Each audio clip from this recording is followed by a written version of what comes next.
Right, so welcome to part one of the Docklands vlogs. Basically, to let you know, there's four docks that I know of that you're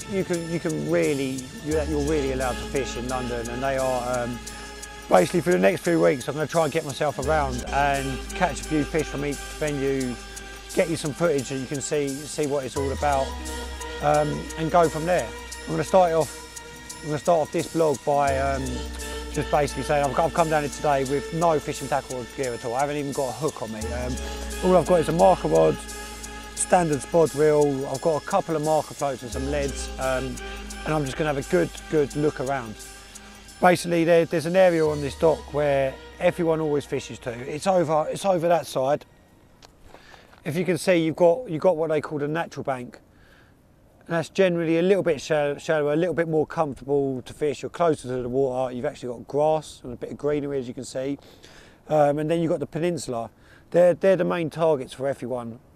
A lot of the times that me and my mates have been down here this year, we've seen them over there, but we've also seen a lot of carp down here in this corner and also up in that corner. Our response has normally been to catch them off the top, which hasn't worked too well this year. But if they're hanging around there, you've got to be able to have a good chance of catching them on the bottom. But like everything else, we've been told there's nothing down there. It's just straight down to the bottom and then silt. But there's always something. No matter where you go, there will always be something that's different, something that will draw the carp to the spot or draw your attention to the spot to make it something that draws the carp's attention to it. So I'm basically going to spend the last 3 or 4 hours of today before it gets dark, having a good donk around with a big heavy lead. If I do find something really interesting, which I'm not too confident about, I'll actually get a marker float out and find a depth, but I don't think that's going to happen. And also I've got this. This is all my bits and pieces, scraps from the freezer. I don't really want to carry this back home, so it's going in today, whatever. Hopefully I'll find somewhere good to put it on. But if I don't, it's just going to go along the edge, and it'll be something, and something's always better than nothing. So I'm going to crack on now, and I'll get back to you with an update in a bit.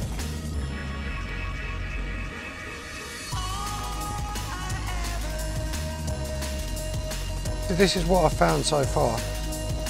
I start about here. You'll see that the tip should just submerge down the water. That's where it's hitting the bottom. I'm getting a bit of a donk, but not too much. Now you notice, as I move further up towards the corner, it's starting to get a couple of inches shallower there, and the donk is definitely a little bit firmer.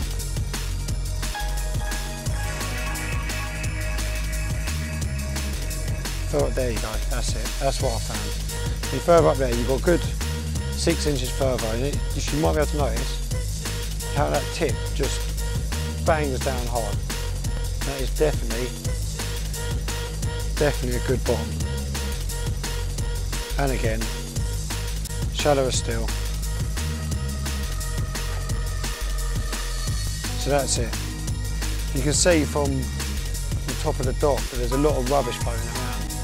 So I think I'm going to have to get a rake of some sort and get it down there just to clear myself an area with no carrier bags. Carrier bags are the worst.